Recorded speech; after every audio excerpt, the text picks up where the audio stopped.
Hey, Picks and Parlay family, it's me, Detroit Lenny here. Back when repeat, I'm here, and this is what we're doing. We got a few things going on today. Got a big show today, I think. Got Sean Mac Daddy Higgs coming in from Midday Money. We got Jesse the Iceman Shule, two top handicappers over at Picks and Parlays. This is Bet One Repeat, not the gym. Picks and Parlays is the channel. You can go check them out at picksandparlays.net. We got a few things to go over as well. Let's talk contest stuff. Let's get this out of the way real quick. This is your contest, the weekly contest. It's a rollover. Nobody won last week, so we roll that $100 over. Don't tell Craig. It's $200 prize pool this week. And the four people that are in it still from Monday, Tim Tea Time Pierce, Rodney Molina, Pedro Pimentel, and Becky Rubel Hoffman. I don't know. I'm probably mispronouncing your last name. I apologize. Kick-ass take names. Win that money. Let's go. But it's $200 if you're into contest. Don't forget to go over there. Check out the Facebook page. That is where all the contests are going down at. Facebook.com /groups/ Picks and Parlay contest. That's what's going down over there. What else I got to plug before I bring these two Yahoos in here? Don't forget, use the promo code MLB. That'll save you 20% off the entire site over there. Like, subscribe, ring your bell for notifications. Without further ado, Mac Daddy in the house and the Iceman's in the house. Look at that. All three of you. I'm going to put me in between now here because I got a referee. Sun's out, guns out, boys. Sun's out, guns out, boys. I was going on YouTube. I was going to type bring in the Yahoos. Bring in the Yahoos. That's us. No, yeah, we're the Yahoos. Tim and Nick, when I have them on the show, they're my favorite knuckleheads. You two are my favorite Yahoos. And I would enjoy a Yahoo drink with you guys. If I think we're good fellas, Sean, and wise guys. You know, who the heck drinks Yahoos? Hey, chocolate water? No, I don't drink water. Okay, I'm not That's from a Yahoo. Jersey. It's Isn't Yahoo water. chocolate water? No, I don't drink that shit. Water, you know that 100% of people that drowned had water in their system. Lenny, are you drunk this morning? Oh, it's not Yahoo. I'm thinking Yoo-hoo. Duh, I'm the drunk guy. I'm a Yoo-hoo. I'm like, Yahoo's chocolate water. I say Yoo-hoo. Yoo-hoo's chocolate water. Yeah. That's what I was thinking. My wife tells me all the time, because I tell her all the time, you got to drink more water, right? Because she's like, do you know 100% of the people? And she drops dad jokes on you. 100% of the people that died had water in their system. She drops dad jokes on you, even though she's all not the a dad. time. She's dropping dad jokes all the time, Higgs.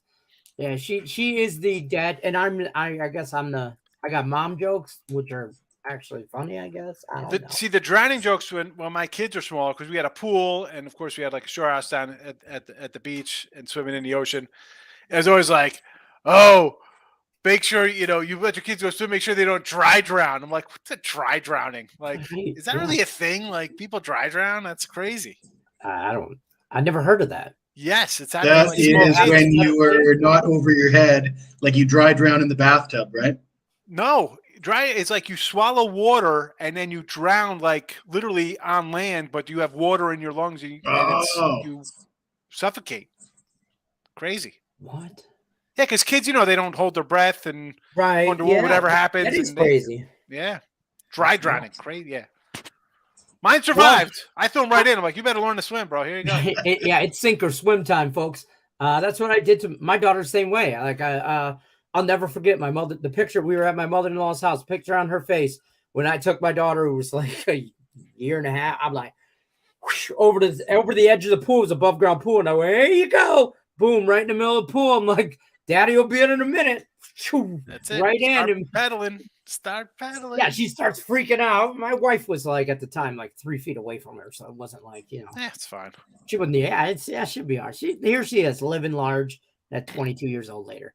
20 years later, she's still alive. Good. She learned how to swim. Didn't kill her.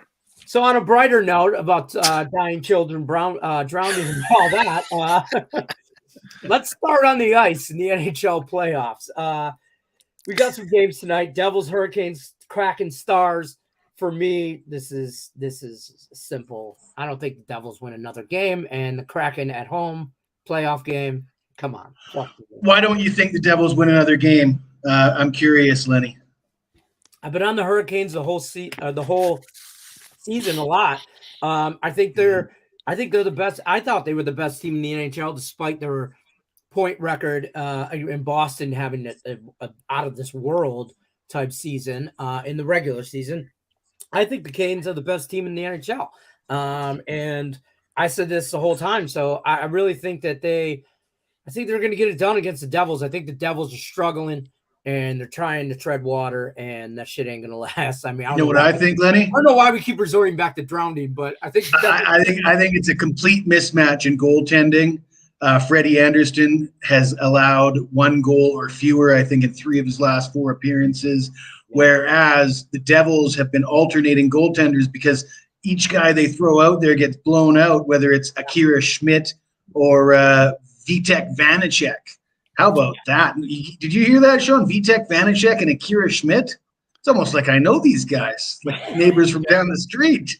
Yeah, I'm looking at their names. I'm like, who are these guys? I didn't even know what team you're talking about. We talk goalie names. I didn't even know who. I'm like, who was he talking about? I'm looking up. I'm like, well, I don't think either one of them has been able to last a full 60 minutes in the last 3 games. They've been just getting the hook. Put the next guy in, and he gets the hook, and it's a disaster. I mean, in a 7-game series, when your goaltending situation goes like that, it's bad news. Yeah, I was gonna say we've seen 6-1, 6-1, 5-1 Carolina. The game they lost 8-4 was I mean, they still scored 4 goals in a loss. I mean, like, so I'll give that up to the Devils having a fluke win.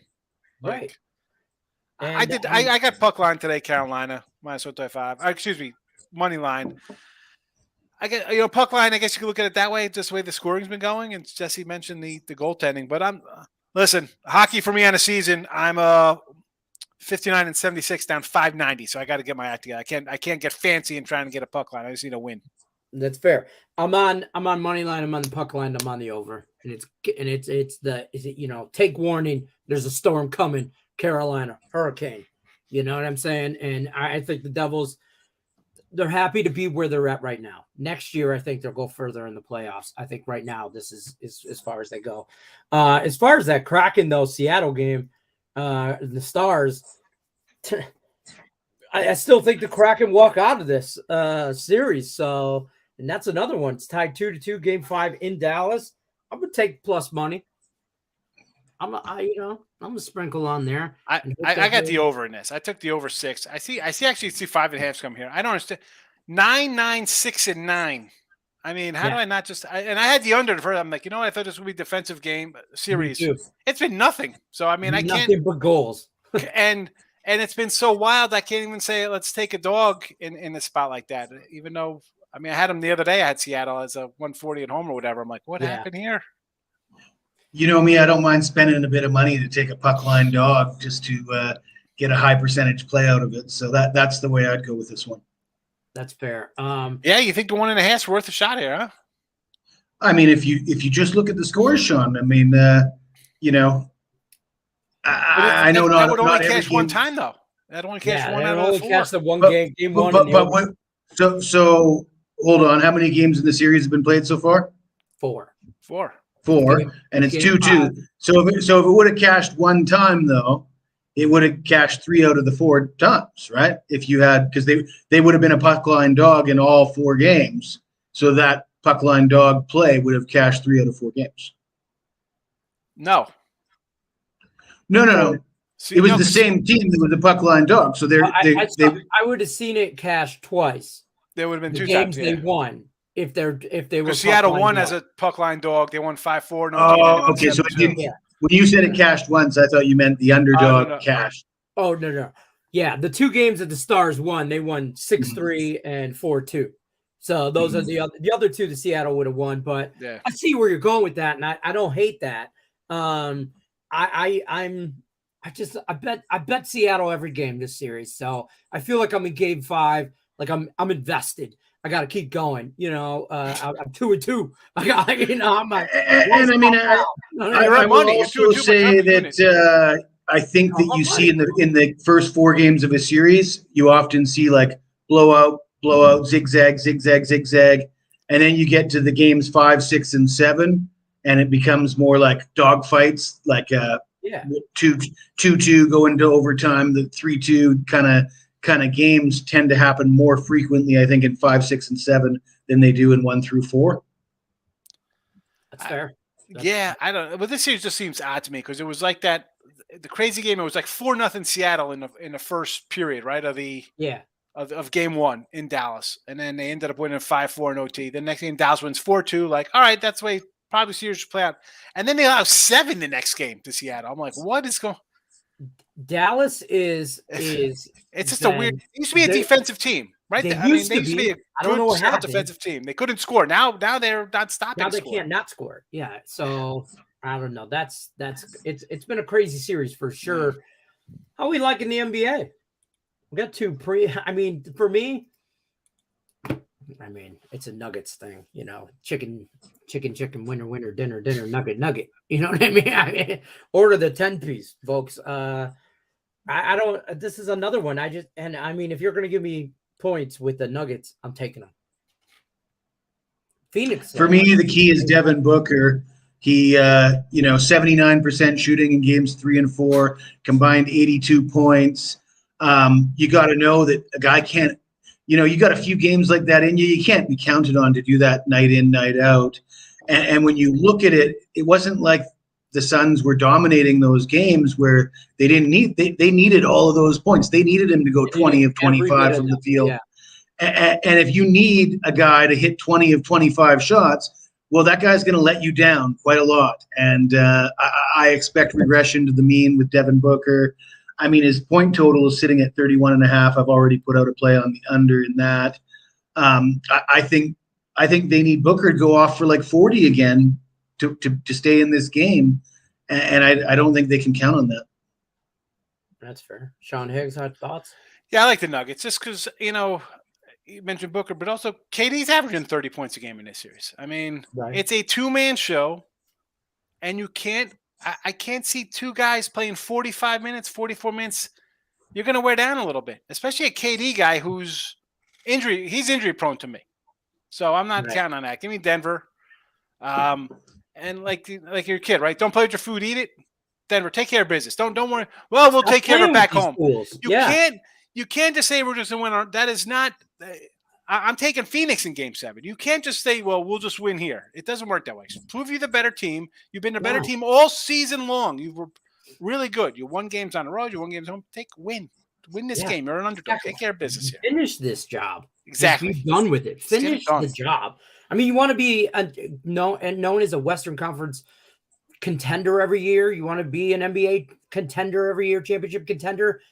You got to win on the road. Didn't they fall to Utah the one year when Mitchell had like 50 a game? Like, didn't Mitchell destroy them once? So is that going to happen here with Booker and KD lighting them up for 50 each or 45 and 39? And they get run out by another 1-man or 2-man show? That's terrible. I'll tell you what, that'll be, break up Denver. Then you got to blow it up because it ain't going to work. The other series, the Celtics. That's the same core at Denver. That's the same core at Joker and Murray. The same 2-man tandem. So it ain't working. Higgs, we did a free pick video on this one that's out on Picks and Parlays. Celtics, Sixers. Yeah, Sixers all day for me. I already said it. Take the Harden over 20.5 points. I think he's the key tonight. That's, again, maybe I'm just like focused on him, but I think that is my guy who I'm going to say people are going to forget about. He's going to have a big game, and that'll will the Sixers to their conference finals. I think you guys didn't get the memo. There's a script in the NBA office somewhere. It says Celtics, Lakers, NBA finals.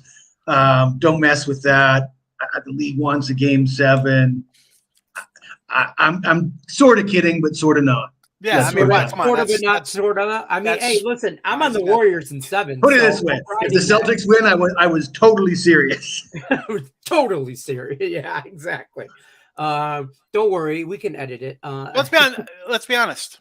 The league wants game 7s. They want this to go on forever. They want to extend series. I know Ross doesn't like it when I say that, but follow the money. At the end of the day, we don't play this game for fun. We're not here doing this show for fun. Everybody's chasing the dollar, right? Yeah. And there's more money as series get extended, the more games they play. If every series was a sweep or a gentleman's sweep, the ratings would tank and nobody'd watch the NBA. Yeah. Well, yeah. I mean, that's easy. I mean, last night the Warriors were easy money. I mean, I can say that after the fact. You don't ever want to say that. Said it. Me and Jesse said it before the fact. I think, right? Jess was on. All right. Yeah. YouTube knuckleheads or YouTube Yahoos. I forget your Yahoos. Well, not only that, coming into last night's game in Golden State, the free throw disparity was 103 to 51, so more than double.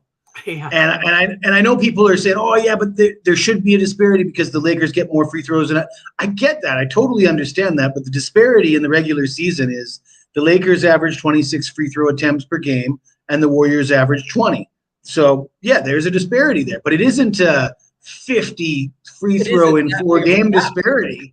Yeah. And when you look at it, the Lakers, what they were getting is they were getting their season average almost exactly the free throw attempts that they were getting during the regular season they've gotten in this series. And the Warriors are getting half of what they normally get. And another thing is the disparity was the largest disparity since 2011. And guess who got that disparity in 2011? LeBron and the Miami Heat. So the numbers are what the numbers are. Right. I believe the Lakers get a 3 or 4, 5 or 6 calls a game because the league wants to see LeBron have success. Was that a real quote from LeBron I saw on Twitter? It was like, I've never been on a team that's flopped before. That was cool. Oh yeah, that was real. Bro, yeah. He has no problem like throwing everybody under the bus. Hey, I mean nothing. I mean, mate, you are the lead flopper. Right. You are senior flop. El Jefe. Yeah, El Jefe. El Padrino flopper, okay? That's who you are. So the Lakers led the league in free throw attempts this year, but at the beginning of the year it didn't start out that way. There was a game halfway through the season against the Celtics where it was the last play of the game and LeBron had a potential game-winning shot. He goes for the drive. He gets it was like a 50-50. If you called it a foul, I wouldn't have argued it. But I wouldn't argue with the non-call either. LeBron threw a temper tantrum. He looked like somebody shot one of his family members. He ran around, and rolling on the ground, right?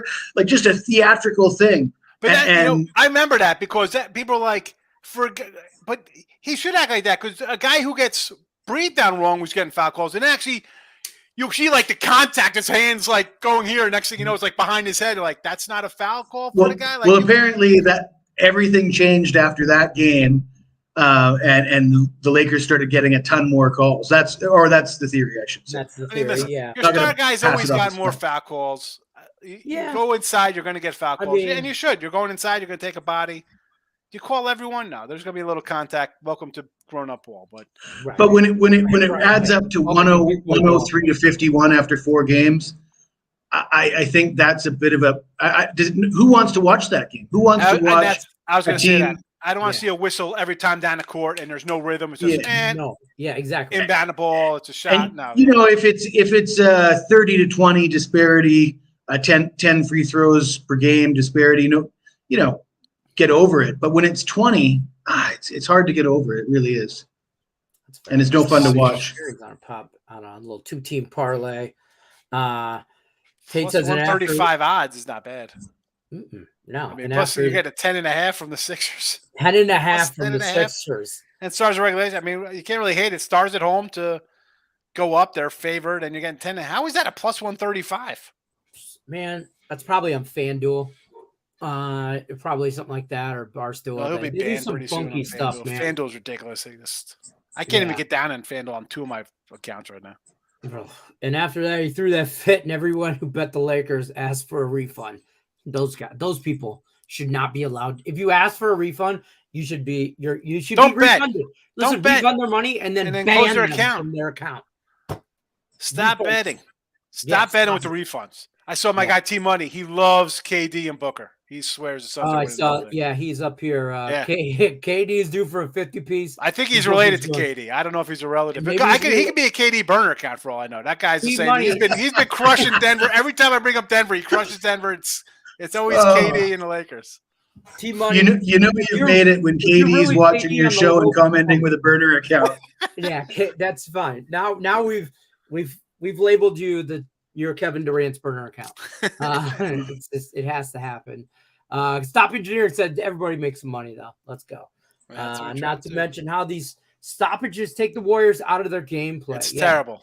It's terrible to find on them, man. I will say this: the best part of the NBA last night was the post-game show with as always Shaq and Chuck and Kenny and all them, and on TNT, and Shaq and Charles Barkley are laughing hysterically. It's like trying to contain themselves. They were literally wetting their pants laughing. They literally were laughing like two 12-year-old little schoolgirls, like giggling about something. And then Ernie's trying to tell him, he's like, what the hell are you guys laughing at? And he's like, let's move on to the next game. I don't want to talk about this. And they're giggling. And then finally it cut, and they're talking about Anthony Davis getting hauled off in a wheelchair because he got knocked down.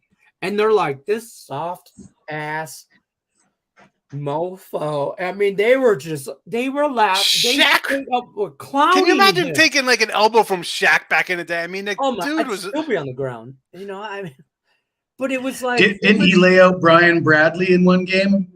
Wasn't that a real good one from Shaq? He's laid out a few people. the guy's 350 pounds. I mean, of pure muscle. Bro, I remember when he came out of LSU, he was a string bean. I remember with the Magic when he was like in year 2 when they're in the finals. Yeah. Dude, he was like a lean. I mean, just like holy cow! Like you thought it was like a robot or something. He was just unstoppable. Coast to coast, rebound through the legs. Oh, he'd go coast to coast, no problem. Yeah, he was a bit. Yeah, I don't know if you got. I highly recommend look at some Magic Shaq, like Apple or Showtime or something like that.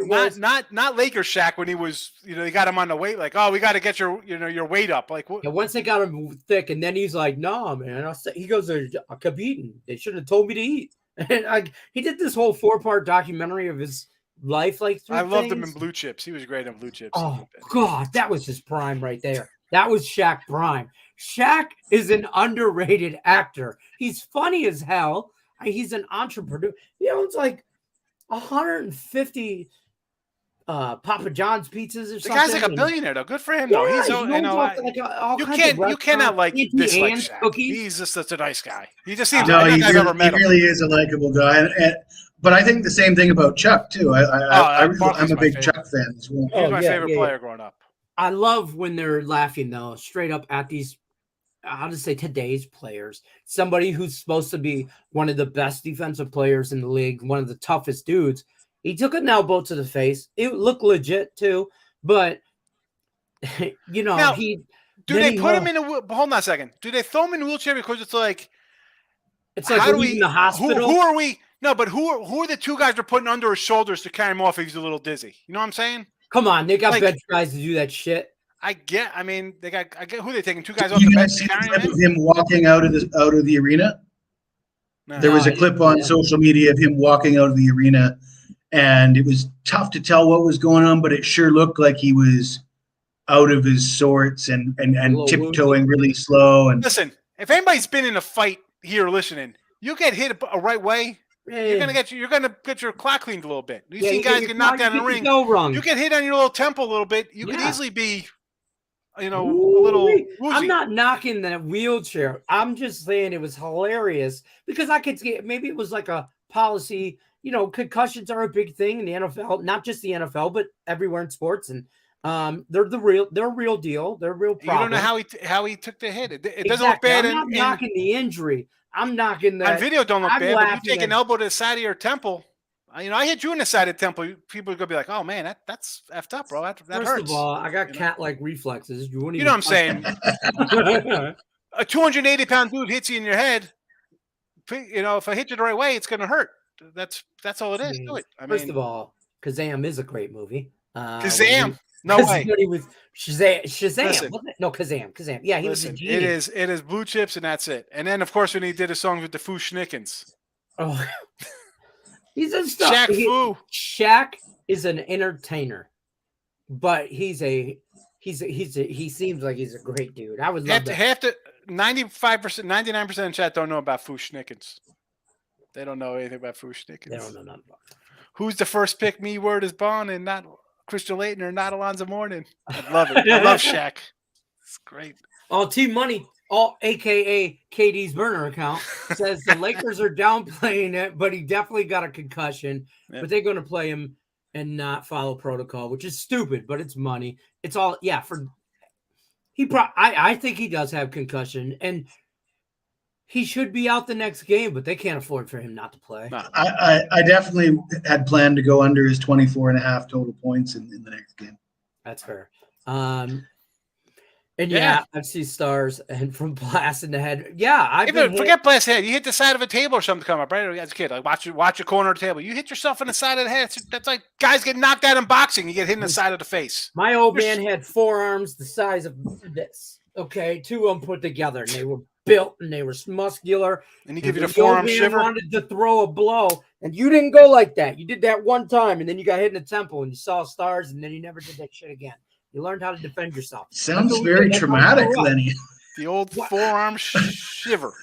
Boom! I'm telling you, bam! And that's protective services are going to be at Lenny's house arresting Grandpa. This was in 1979. Okay, like back when it was legal. Oh, yeah, that was illegal back then. That just started recently with these kids. My dad's buddy. Listen to this. My dad's best friend down the street lived like a block and a half down. He was a barber, and he would cut the kids' hair in the neighborhood.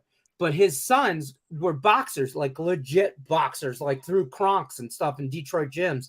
And they always needed somebody to spar. So the deal was, if you went 3 minutes with them, you got a free haircut. So the old man would be like, look, we're going down the street to get a haircut. Come on, you got to you got to learn how to defend yourself for 3 minutes. You can't get your fat ass knocked out because I'm not paying for you to get a haircut. So that's how Lenny learned to fight and get nice hair. This is why my hair looks like this now. But that's a true story right there. You got to learn. What are we doing, making Sean jealous? I'm just trying to make Sean. You can't beat my eyebrows, though. My hair. You can't beat my eyebrows. I don't know. I got myself some brows. It's fair. I got. I'm competing in the Eugene Levy territory here. For those of you who don't know, look up Eugene Levy. He's apple pie or not American Pie. American Pie dad. Yeah, the dad from that.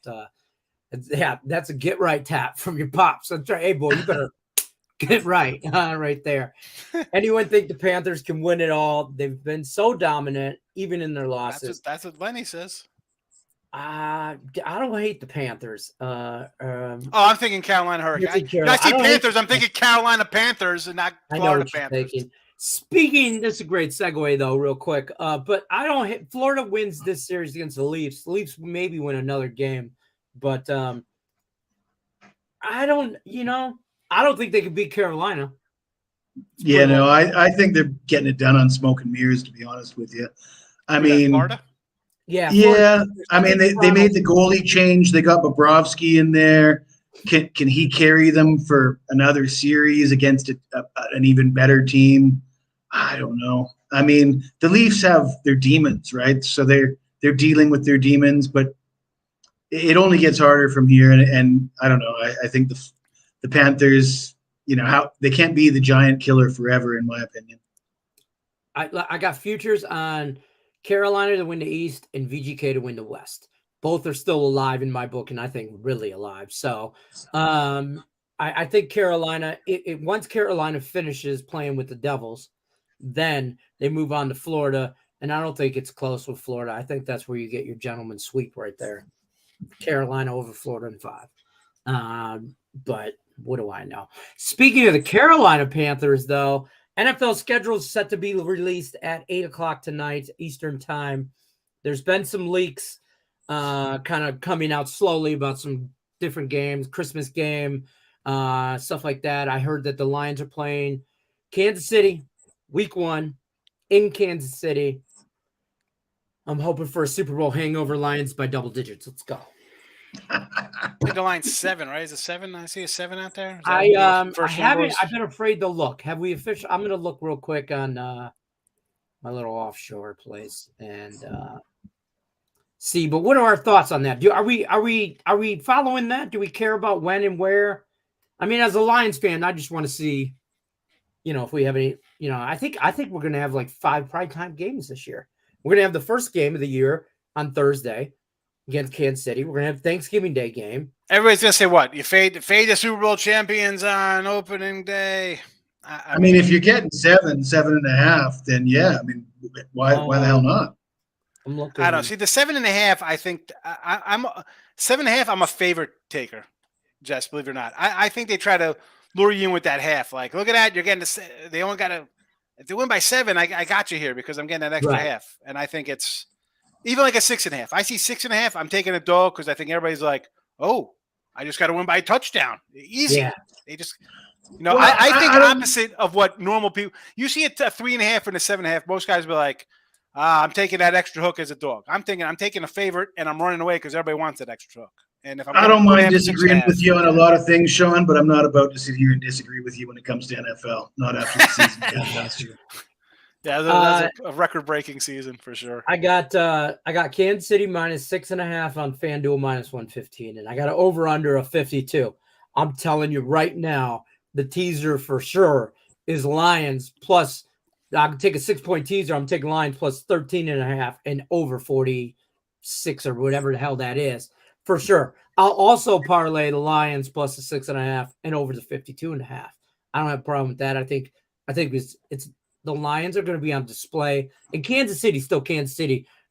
They can take a night off and still put up 20 some points, but I think the Lions throw 30 on the board. Week 1. I think they throw 30 on the board. I'd bust the pen out, but this notebook will be done by September. For the Lions, they were scoring plus 20, high 20s, low 30s every week. Any other lines up on your site there? Yep. I haven't really looked. I just saw that it was coming out. I was like, yeah, I got it on FanDuel. I have it right now, but that's all I got. And then I got apparently there's a couple games, though, that they already have out. I know the Jets are, a 3-point dog? As much as I think the Jets are an under team, I will take the Jets opening day as a home dog. Well, now this is a big thing. Yeah, absolutely. This is a big thing now that DirecTV is not associated with the NFL anymore in the NFL ticket. With YouTube TV and all this other stuff and the local markets not being handcuffed, you're going to be able to not only see every game like you did before, but it's going to affect how the in-play wagers, I think, will play into play because they'll be more accessible. And now people can behind. You're still way behind. Am I behind? No, not you. I'm talking about on live betting off of like YouTube TV. Yeah, no, I know you're behind. Don't live bet. I agree. Live bet at a commercial, right, Jess? Am I wrong when it comes to that? Like, you're watching a game on Amazon or YouTube or I'm watching it in Thailand. I'm 5 minutes more behind than everybody else. So. Right, like you. What do you? So, yeah. But more in play stuff. But my thing is though, now you'll be able to. These guys will get more. They'll have more prime time games instead of combining everything on Sundays because they're not so restricted to DirecTV. So now you'll be able to. I'm telling you, there's gonna be like there'll probably be more 2 Monday night games. There'll probably be 2 Thursday night games. And as the season goes on, you'll have Sunday night. You'll have a lot of Sunday night games. They can't have Thursday. Get rid of the freaking. They're having a Friday game after Thanksgiving. I know. Now they got a Black Friday game. The Jets, and it's a lot of. From what I'm hearing and reading, is just that there'll be more primetime games because that's what it's about. It's about the ratings at the end of the day. So if they can do Monday night. And do 2 Monday night games, East Coast, West Coast, get the same ratings. I don't mind the 2 Monday night games. You do a 7 and a 9 or whatever. I don't mind that at all. And and I'm telling you what, it's the Manning cast for me. Let's just clarify that. When you watch Monday Night Football, are you watching Monday Night Football or are you watching the Mannings? I didn't even watch it. I bet it. I know I got a winner. I go to bed. I'm worried about Major League Baseball next year. College basketball. Besides being so great at betting and everything that you could just bet it and forget it. Some of it's like to watch. You can't live bet games when you're behind. There's no edge to it. Well, I'm not behind on those type games, but I'm saying there'll be more for the feed is always behind on a live feed. That's true. This guy's look at this. Look at this comment here. When they start a lot of overnight teasers. Oh my goodness. For the right here. I'm already on that. I'm telling you. 5 YouTube o'clock. TV, 2 minutes behind. Yeah.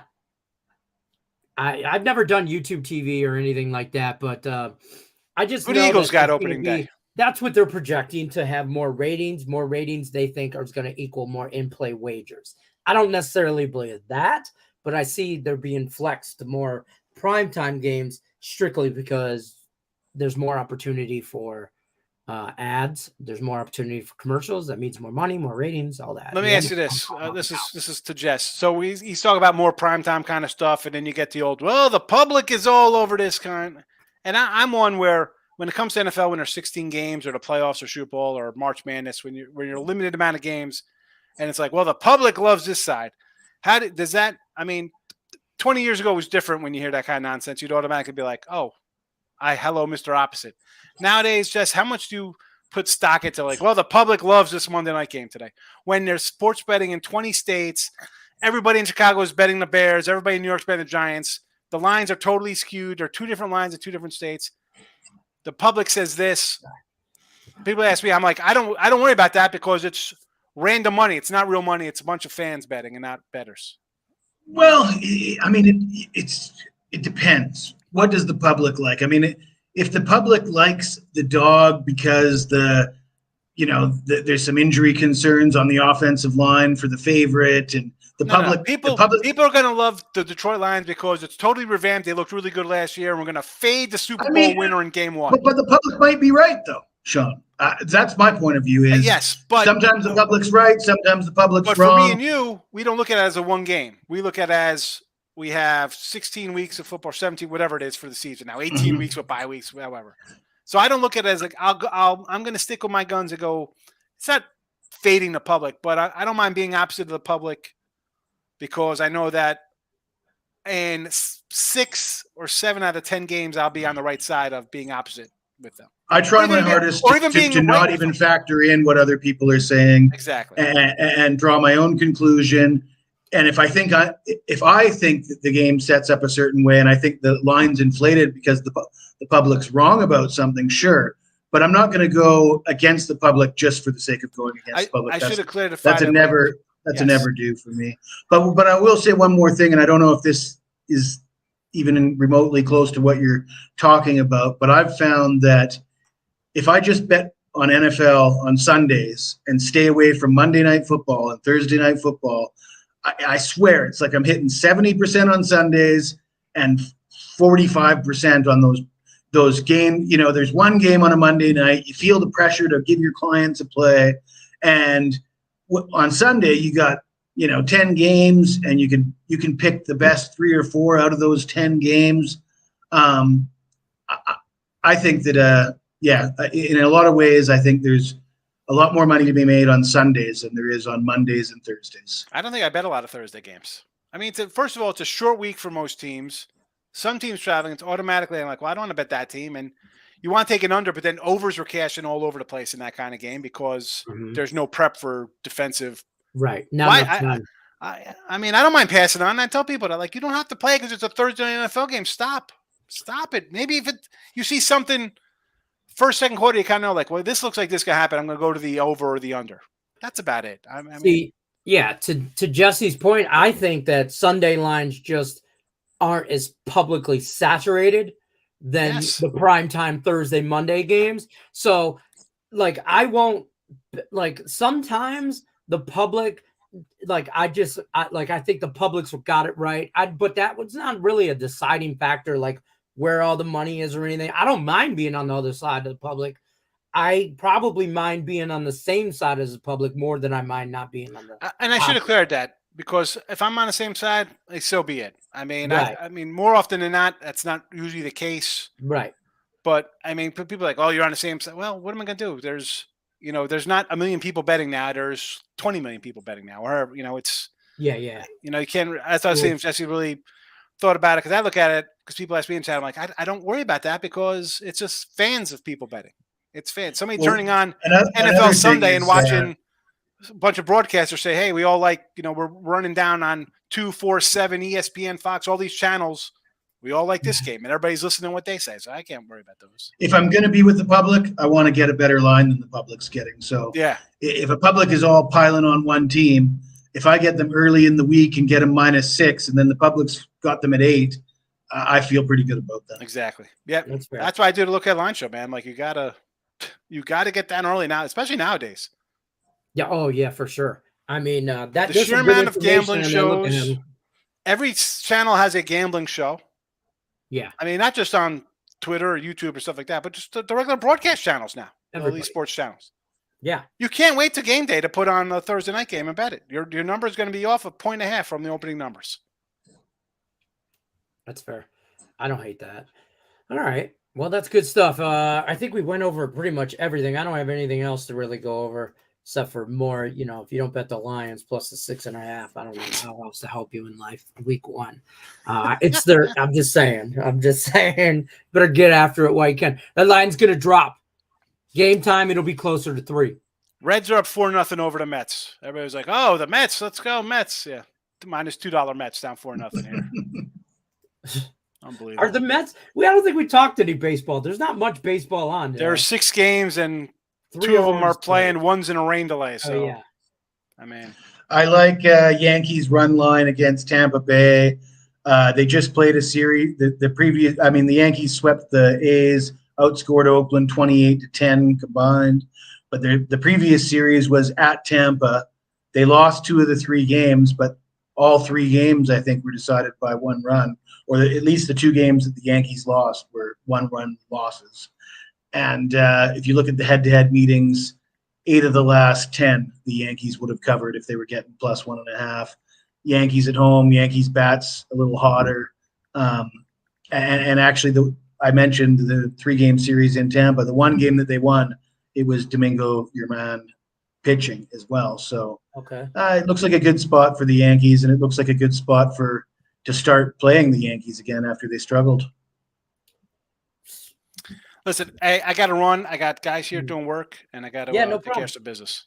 Yeah, we're gonna take off anyway. I appreciate both you guys being on. All that, as always, don't forget to check both of these guys over on at picksandparlays.net as well. Use the promo code MLB. That'll save you 20% off of the entire site. Jesse Schruel, man, appreciate you as always stopping by. Sean Higgs knows how I despise him, but he's a good friend.